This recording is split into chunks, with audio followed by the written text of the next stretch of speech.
Hey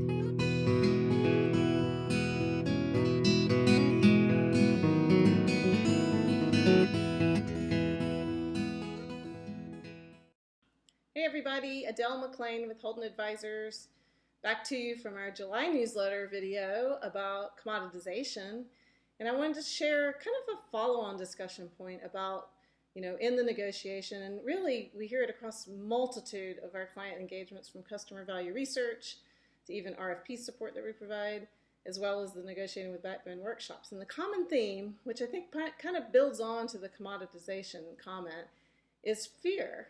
And fear of having discussions and negotiations with their clients. So just made me pause and think over the weekend after being on the road for a couple of weeks, where does that fear come from? And I think it's coming from the fact that we don't understand the true value we deliver in terms of our customers' P&L. One lady in our workshop last week in Miami bravely raised her hand and said, "Sometimes I don't think we want to know the answers to the questions that we ask." And it made me think, yeah, I've been in that situation before. And that's usually when maybe something's not going so well with the client, or maybe you haven't tended to the client the way that you should have over the course of the year or since the last negotiation cycle. So I do think there's something we can do there as a seller. We can stay in touch. We can make sure that the value we promise is delivered. As we always say, deliver what you promise, do what you say. And I think the other thing about it is we are fearful of those discussions if we haven't been involved in their business for some time and we only show up for the RFQ or the bid process. So I would encourage everyone to really have a dialogue with your customer and find out what's going on with them, find out how things are working with the solution that you've provided and things that could go better. I think that makes both companies better in the end, and that should be a conversation both sides enjoy having with one another. I think another problem with fear, or maybe a basis for fear in the negotiation, may be because we talk to procurement folks more than we talk to people who are truly realizing the benefit of our solution to their business. So somehow we have to find our way around the gatekeeper and talk to folks in the organization that really are utilizing our products for the benefit of their business, their P&L. So how do we do that?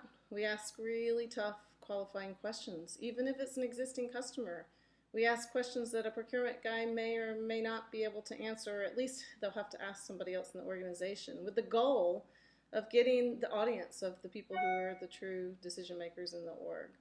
So I think I'll leave you with a little bit of thought from a client of ours in Belgium.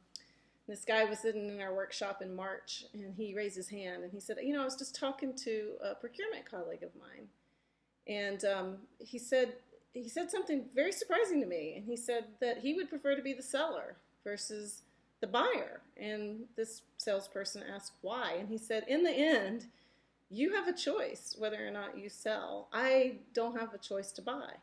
And I think sometimes we forget that. If we're truly delivering value that helps our clients' bottom line, we do have a choice to sell. Now, I know we got goals from our executives and some really high-level expectations, but in the end, if we're aligned on the value we deliver and we price it right, the buyer will want to buy from us. And I think knowing that and knowing our value and translating it into the customer's P&L will remove the fear from your negotiation.